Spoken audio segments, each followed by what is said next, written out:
আপনারা দেখেছেন যে শহীদ পরিবার আজকে রাস্তায় নেমে এসেছে। 1 বছর হয়ে গেল এই দ্বিতীয় স্বাধীনতার। এই আমাদের তথাকথিত সরকার বিচারের বিষয়ে কিছুই করতে পারেন নাই।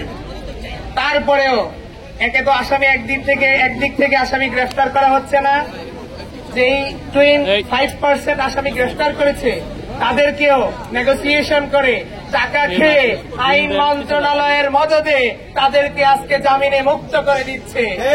সেই রয়ের এজেন্ডা বাস্তবায়ন যে করতেছে রয়ের এজেন্ট যে আসিফ নজরুল স্যার, আমরা তার পদত্যাগের জন্য আজকে সারাদিন আন্দোলন করেছি। এখন আমাদের আলটিমেটাম হচ্ছে যে আসামিকে জামিন দিয়েছে, সুস্পষ্ট ছবি এবং ভিডিও ফুটেজ থাকা সত্ত্বেও সেই আসামির জামিন ক্যান্সেল করে তাকে আগামী 24 ঘন্টার মধ্যে গ্রেফতার করতে হবে।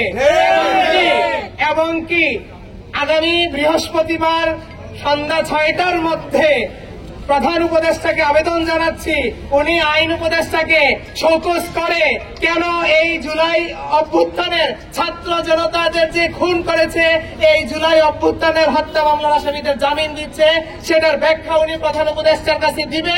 প্রধান উপদেষ্টা শোকজ করে তারপর উনি জাতিকে জানাবে।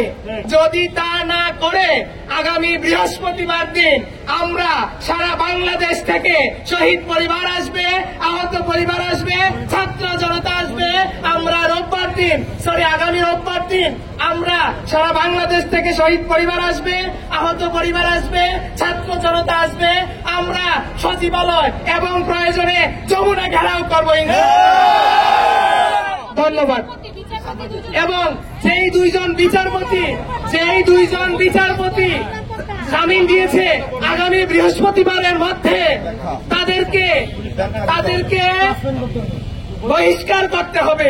ওই 2 জন বিচারপতিকে 21 নম্বর কোর্টের হাইকোর্টের 21 নম্বর বেঞ্চের 2 জন বিচারপতিকে বহিষ্কার করতে হবে।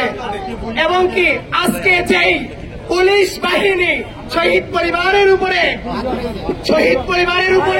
হাত তুলেছে, 2-3 জন শহীদের মায়ের পেটে লাথি মেরেছে, স্বরাষ্ট্র উপদেষ্টা যদি এটার ব্যাখ্যা না দেয় আগামী রোববার দিন শুধু আইন উপদেষ্টার পদত্যাগের জন্য রাস্তায় নামবো না, স্বরাষ্ট্র উপদেষ্টার পদত্যাগ সহ খোদাবাজ চৌধুরীর উপদেষ্টার পদত্যাগ সহ আমরা রাস্তায় নামবো।